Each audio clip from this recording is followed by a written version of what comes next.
This is the presentation tonight is the 10-ish, because I think there's like 13 on here. Commandments of rehabbing. Some of you that took my rehab class might remember some of this, so this will be a nice refresher for you. So we're going to talk tonight about just kind of the main things I've learned about rehabbing, whether this is flipping houses or rehabbing for rentals over the years, and just kind of, we're not going to get into like the nitty gritty of everything. Obviously, because I just did a 2-day class on that about a month ago, that we really got into the nitty-gritty. So this is just kind of an overview of like the main things to remember for those of you that are just getting into flipping or have been flipping a little while and need a refresh.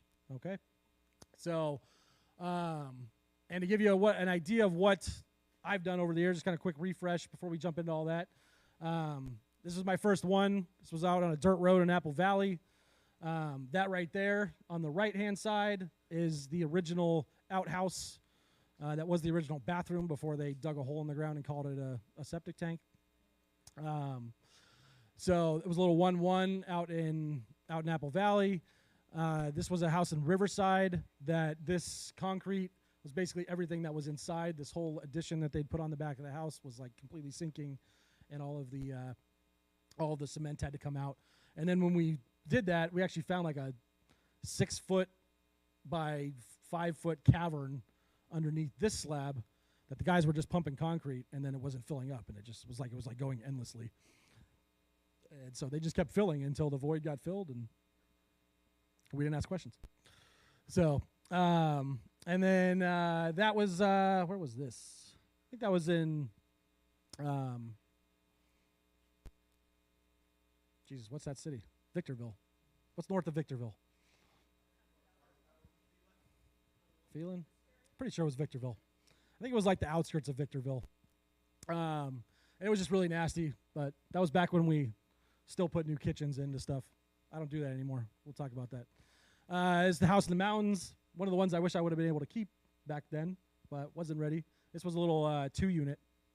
And you can see what happens in the mountains when you let stuff grow and all into the electrical box. You see this a lot up there too, where you have, this old like 50 amp panel feeding 2 units.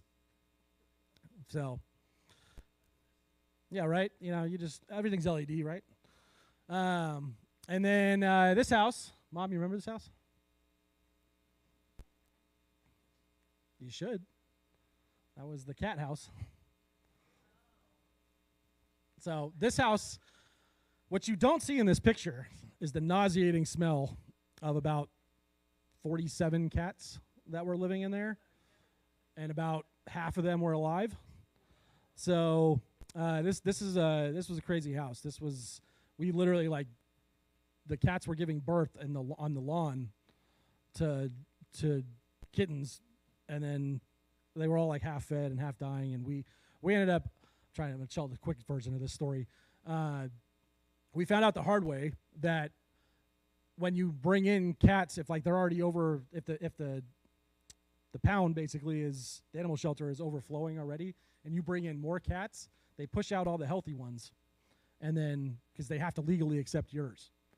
So, and they didn't tell us that.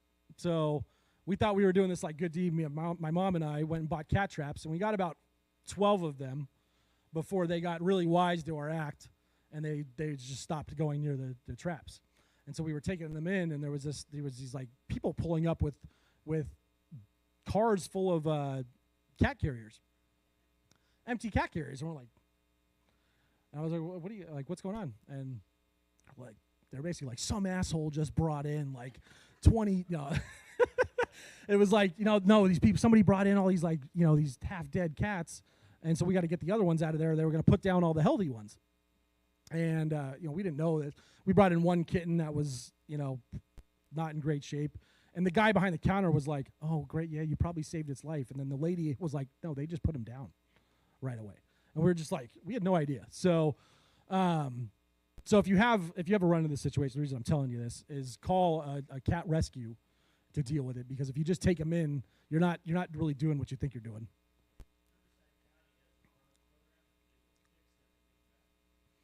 Yeah, the problem was these were all unclaimed. Where were they going to put them back at? So they were all feral. Yeah. So they won't do that. Yeah. There's no kill shelters. Yeah, I didn't know that. Well, I knew there was no kill shelters. I didn't realize what I was doing was pushing out the healthy ones. And then, I don't want to get into the cat shelter debate. All right, we're going to get off on a way tangent. I'm just telling you, do your homework. If you find a house that has this kind of cats or animals or whatever, call rescue, okay? Just call rescue, all right? And then just some bathroom shots here. I don't remember which house that was. Yeah, carpet in the bathroom. Yep. And it probably smells as good as you think it does. So we're going to talk about this a little bit more. But actually, I don't know if that's a commandment. We'll see. So I'll just talk about it now. House on the left, okay? That's what it looked like when we got it. All right? So that in the middle is, how much do you think that was to fix that? To turn this into this middle picture, how much do you think that was? A fortune. Just the decks, not the outside, not the roof, nothing else. Just no paint, just the decks. 80? I got 80. Wait, I need Rafa up here. 80, 85. No. Probably about 40. Okay, so 40 to fix those 3 decks. And then guess what? The guy that bought it tore off all the decks because they were too small for him, and he built them twice as big. Why he needed 3 enormous decks, I don't know. I really don't. He had money to burn, I guess. And they were really nice footings. The footings that he put on were pretty legit. So my point in telling you this is don't fall in love with your houses and do what you would do, okay? Because oftentimes the people are going to come in there and just redo what you just spent a lot of money on, okay? That is my former Airbnb in Crestline, former short-term rental. The first short-term rental I did, and the last. So, but that's a different story for a different night. Because at the end of taking it back from my management company, and then Caitlin and I managing it ourselves and doing like 20 turns in a month, getting like 5-star reviews, getting all wrapped back together. Had a midterm person coming in, paying a lot of money. The day before she got there, that tree dropped on the house and shut us down for, about 2 weeks before I got that fixed, and then Snowmageddon happened. And so we were shut down for like 2 months, and at that point, we had just bought this place. So that was the same year that we signed the lease for this, and trying to basically launch a short-term rental. And I said, well, screw it. I put it up for rent for a price I didn't think I was going to get. I got a lot of interest on it and signed a lease. And I ended up talking to those tenants. I went from dealing with 20 turns a month to talking to my new long-term tenants for 3 times in 2.5 years. So, like I said, that was my last foray into short-term rental. That is a house I wish I would have kept. It's funny, that is not my Jeep right there, but I have that same car now. This garage is literally like, if I showed you this top picture, you'd probably think that was the house, right? The house is actually back there, and the garage, I wish I would have had this house still because I could have made like a 3-unit out of it, and the garage would have been like a 2-bedroom apartment. Somebody? Who? No. Don't flip. Yeah. So this was actually the house we flipped right before COVID, and we actually put it for sale, and like we were so scared that we weren't getting to get out of this thing because this is like about April, May of 2020, and so we're only a couple months into COVID, but we were pretty much done with the house, and we were just no idea what was coming. It could, at that time we could have gone either way, and so we sold this thing for $305. This was a 2,800 square foot house with an enormous RV garage. We sold it for $305. The people that bought it from us, they turned around and sold it for like $520, like a year and a half later. So that was one of the first ones I saw that said, maybe I should keep these. That was the downstairs. So this house was kind of jacked up, but redid the downstairs. That was a house in Victorville. I've talked about this one and other ones. I won't go into that one right now. But we could have saved those cabinets. Spent a lot of money on a house that ended up being a $150,000 house in Apple Valley. Sorry, not Victorville. In Apple Valley. You didn't need to do this. We didn't need new cabinets. We also put like nice click lock laminate flooring in, which is right there. Didn't need to do that either. We saved a little money on not doing uppers, but we could have definitely just saved those cabinets. So these ones we could not have saved. So those got replaced. That was a little shack in Apple Valley also. And that is a lesson in test your paint colors. If you have a paint color that you like in the mountains, you should probably test it before you put it on a house in the desert. Okay? That green in the mountains, when it's up against green trees, didn't look that green. Okay? But when we took it down to the desert, and I just said, yeah, just pick this one. Just do it. Just do it. I didn't tell them to test it. I just said do it. And I showed up, and it's greener in person than it is in that picture. Okay? So, but it's still sold. But, you know, I don't think we're in this. That one's not in this one. That was inside that last house, this house. That was inside. So we did a lot of nice flooring and two-toned everything, and for a $150,000 house in Victorville, that we didn't need to do that. We replaced all that paneling, put drywall up. Yeah, right? Yeah. Yeah, but you know what that house is worth now? Sold it for $150 in like 2018, 2019, something like that. I get literally in the same neighborhood, I probably get a house at least once a month of the wholesaler asking $260. So the ARVs in that neighborhood now are like $350, close to $4, in 5 years. So that was if you have solar, if you have a house that you're looking at with solar, don't assume that they replaced the roof just because they have solar. Okay? That was the lesson on that house. After it was all said and done, we found out the roof was like completely shot, and we had to have the solar panels pulled off, replace the roof, then put the panels. We didn't make much on that house. Another lesson in Lucerne Valley. We got this house for like $30,000. We put like $40 into it. Put a new kitchen, again, two-tone, paint, nice laminate flooring, blah blah blah blah blah. For $130,000 resale. I didn't even know if it was that high. You remember what Baker was? You don't remember every single house you've ever sold or listed? Yeah, it was all right. That had a well. That was a house with a well. Don't buy houses with wells. They're a nightmare.